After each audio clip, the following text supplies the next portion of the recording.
Hey everyone, Yavar here from VPMA. In this quick video, we're going to download and install the Control-M GUI client. Before we do that, there is a prerequisite we need to make sure is met. So in order to download and install the Control-M GUI client, we need to make sure we have Java downloaded.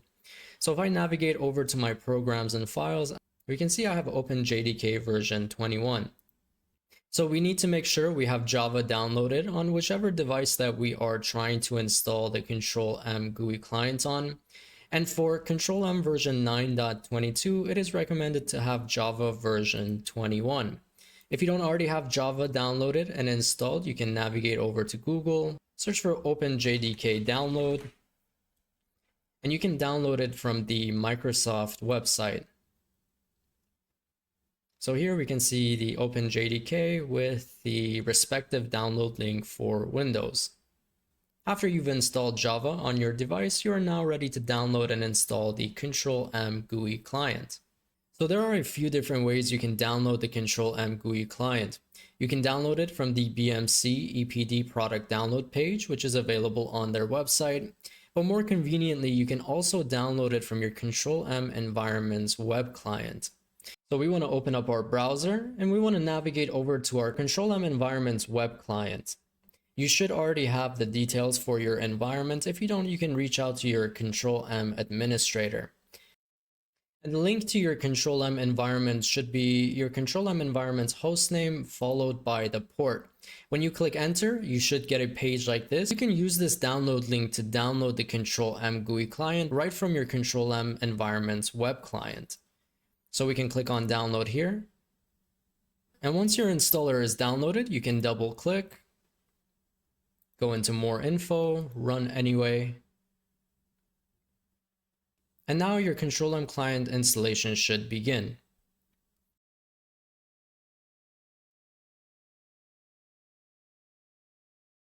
As we can see here, the Control-M client installation is still in progress. So this should take about a minute or so to complete.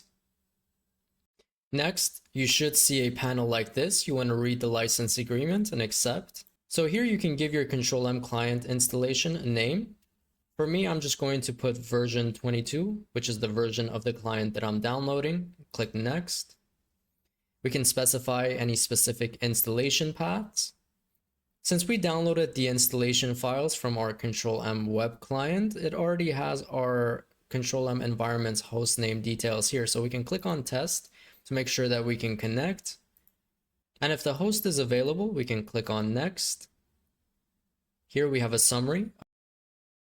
Next, to continue the installation. Now that the installation is complete, we can click on done, and this should launch the Control-M client for us.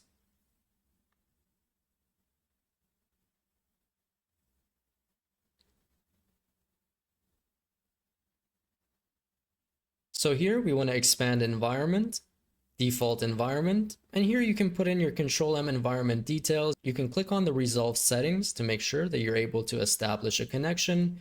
And if the environment connection resolves successfully, you can click on OK and proceed to sign in. You can also add any additional environments here. So for example, if this is your production environment and you also have a development or a QA, you can use this plus button to add those environments and log into them separately as well. That should be it for the Control-M GUI installation. So here I'm going to go ahead and test my login. And we can see that I am in fact able to log into my lab environment. Thanks for watching.